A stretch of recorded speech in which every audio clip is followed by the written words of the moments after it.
What's poppin', people? It's Dante. Beautiful morning here outside of Rittenhouse Square Park. Just getting the day started. Espresso and sunlight. Setting my circadian rhythm has been pretty incredible lately. The more sun I get, the earlier I wake up and the earlier I go to bed. Never want to miss a sunrise ever again. It's quite a beautiful thing to be up before the sun rises. And yeah, it's just nice to recognize how biology and your physiology works. It's all connected. Everything's connected. And what connects people and what allows us to communicate? Perhaps language, right? And I thought of this idea today. Where does language come from? It's just a very peculiar idea where when I think of evolution, I can't sort of point to the time where we just started speaking to one another. I guess maybe we use sort of visuals and like gestures, maybe like sign language or something. And I really couldn't tell you where this language came from. Like where did we get these words from that we use to speak? And actually, the more I think about language and just humanity in general, it's like we're this sort of ball of energy. And everything that we project through the language that we use has an effect. And actually, yesterday I was thinking of this. I was walking through the park topless, just kind of enjoying myself because the sun was out and it was beautiful. And, when you're in the sun, it's very hot and it's beaming. And there was this man who was giving me a hard time, being rude, telling me to put my shirt back on, that I'm crazy, that I'm going to get sick. And it's like, dude, just go in the sun. But actually, what I did was I just stood still and didn't say anything. He walked away. So maybe it's best to, just if people are miserable, you don't really need to interact. You kind of just remain stoic, remain calm, just sort of like smile, nod, and just see what happens, right? They'll walk away. You hold your ground. I mean, or nothing will change from these interactions with miserable people. I believe it's almost like this energy-sucking vampire that is projecting their misery upon you. And yeah, it's just not good. And I think that it's our duty to stay away from miserable people and to remain in that spirit of play so that we can augment the way that we operate, right? They're on a different wave. They're projecting their negative energy. And yeah, it's just an anecdote that I was thinking of yesterday. And in terms of language, right, the language that the man was using was negative, rude, derogatory, even in the tone of his voice and the way that he's speaking. So perhaps language is critical to consider in the way in which we use it. And this may be the reason why the truth being spoken is so critical and important for us to speak the truth and to not tell lies. I actually believe that there's something about this where language is all. Language is what allows humans to create things, to communicate, to operate. It's the foundation for this thing. I don't like the ideas of time and matter and all the sort of scientific stuff. Maybe I'm more interested in the sort of metaphysical, visual ways of operating as an artist and a thinker, where maybe the whole science thing, the Big Bang and all this kind of stuff is merely a miracle anyways. So here we are, under the stars, under the clouds, and it seems like our guiding star is the sun. It's not the North Star, come on. So yeah, just enjoy the sun more and allow it to penetrate the soul through your eyes, through the endless galaxies that exist in between you and your brain, you and your body. Through the eyes you can behold, and everything, when I see the world, everything becomes very much aesthetic, right? Like the things around me are merely shapes, forms, patterns, and a fun photo assignment to sort of recognize these patterns and to sort of become more in touch with the things around you and the details, right? Where God is in the details. Yeah, I find that to slow down and to walk at a slower pace. You know, I like the Vibram 5-finger ELX barefoot shoes because they allow me to sort of feel the ground around me. I become connected quite literally through the surfaces that I'm walking upon. And through walking with intention and intensity through your visual acuity, you will find these mundane moments to be infinitely photographable and interesting for you to pull inspiration from. And so just consider setting the Ricoh, if you're using a 3X or a 3, to 1 meter at the snap focus, or use a single point autofocus with macro mode, and just point the camera at things that are very peculiar to you. If there's just like a 1% thing chance that it interests you, yeah, just point the camera to it, make pictures. The God is in the details. Everything around us is photographable. I think to open up your mind without any preconceived notions of what you will find, and just allowing the curiosity to guide you, where you become this sort of big kid with a camera, you will find that the streets are the endless canvas for us to draw our inspiration from.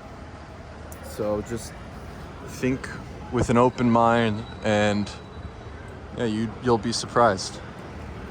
So, photo assignment, get closer. You know, Robert Capa's famous quote, you know, if your pictures aren't good enough, you're not close enough. And I've always, you know, rang this to be true within my sort of philosophy in regards to photography, where I've always been one to go into the action. Where's the action, right? I want to go closer and closer. And this mindset of fearlessness and courage, where courage really is everything. The courage and the audacity to attempt these things that may seem impossible is what guides you and drives you to make beautiful works of art. So consider courage more when practicing photography, where you let the chips fall as they may. The chaos may seem overwhelming, but you will be, you know, floating through these sort of moments and floating through life without any strife, where there is no struggle. You're merely existing and being as this fearless, courageous monster that's unstoppable, and I believe can attempt the impossible. So yeah, consider courage. It's led me to situations on the front lines of conflict between Israel and Palestine in the West Bank. It's led me to many situations that I could not even fathom. So courage has always been a very big and key part of my photography process. So yeah, get closer, fear not. So yeah, courage, curiosity as the guiding sort of forces in this process, and yeah, see what that does. You know, it seems to be a wise mode of operation. It's just sort of following your courage, following your intuition. You know, your gut instinct is most likely correct, right? Just listen to your gut, follow your gut, and you know, take pictures first and ask questions later. And in terms of what makes a successful photograph, it seems that the photographs that ask more questions than gives answers is the interesting and successful image. So yeah, consider abstracting reality. And when you're getting closer to the subject and making these macro photos or making these photos at close proximity, try actually lowering your exposure compensation, and maybe go -1 on the exposure compensation, where you create a dark aesthetic, a new aesthetic that goes beyond beauty and enters this realm of sublime. So yeah, create darker photos. I think darker photos aesthetically are beautiful. I think black and white is more aesthetically pleasing than color. And to create something out of nothing and to create these abstractions of reality seems to be a wise mode of operating on the streets, where there becomes infinite possibilities within the mundane, where you can walk down the same lane each day and find something new, and you know, to treat life like that, where every day you wake up and every day is anew, right? And I actually believe that destruction is creation. And when I was considering the fall of Rome. Perhaps without the fall of Rome, we wouldn't be where we are now with modernity. So yeah, I don't know. Maybe everything happens for a reason, perhaps. I mean, or there is a cause, there is an effect. The fall of Rome has led us to modernity. And to, not be nostalgic for the past seems to be wise.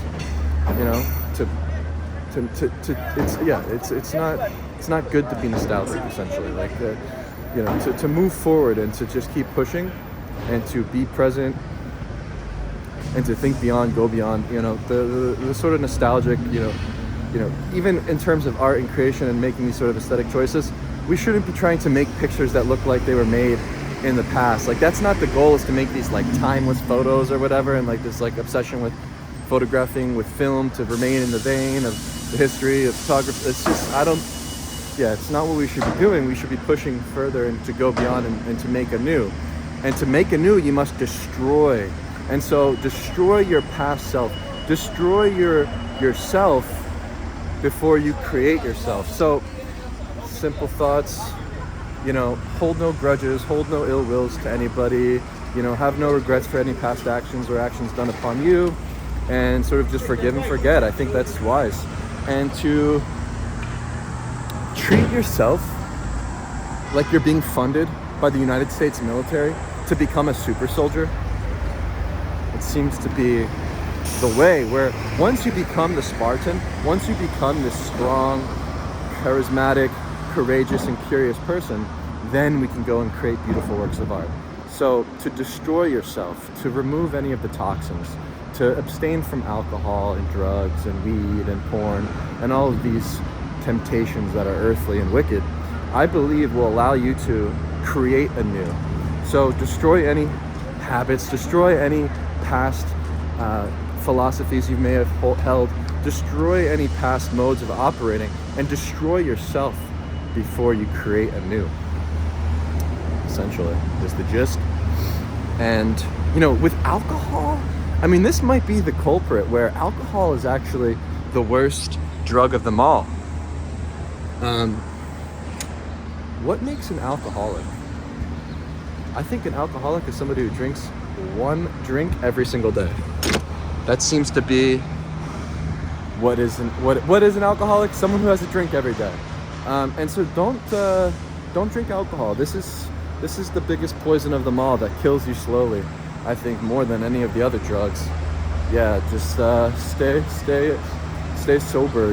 Don't be a drunk artist. Don't be a drunk person. Don't be a fool. Don't become a donkey. It seems to be wise not to drink alcohol, right? So, even wines, liquor, whatever, just stay away from it all. No beer. All these things, they stagnate your growth, I believe, and they just put you in this state of Dionysus. You just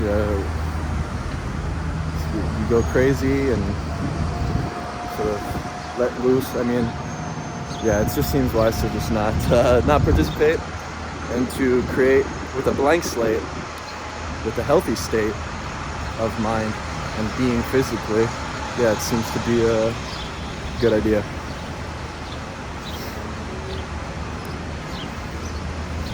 We need more sober artists, actually.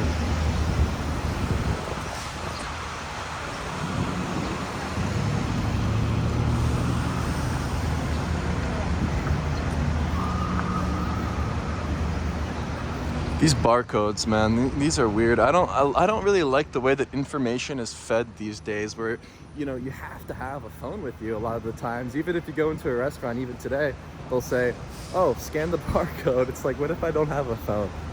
I think that information is king, and information is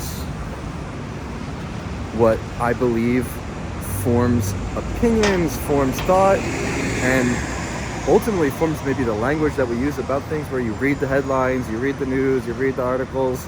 To stay away from the media seems to be wise as well, where when you indulge, like you wake up in the morning, right? You check your phone, you're going on your phone, you're checking the news, you're checking social media, etc. this is augmenting your perception of reality, where now you're in overdrive. Now you're thinking that the world's crumbling and everything's crazy and you're afraid to go outside. It's like, the more I consider the media, the news, and these headlines and things that are going on in the world and being in touch with everything around you, it seems to be ill-advised. Maybe it's wise to stay away.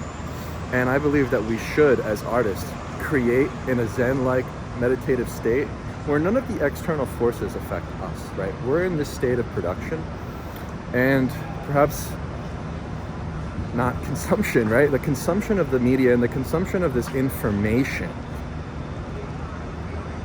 it'll create this negative sensation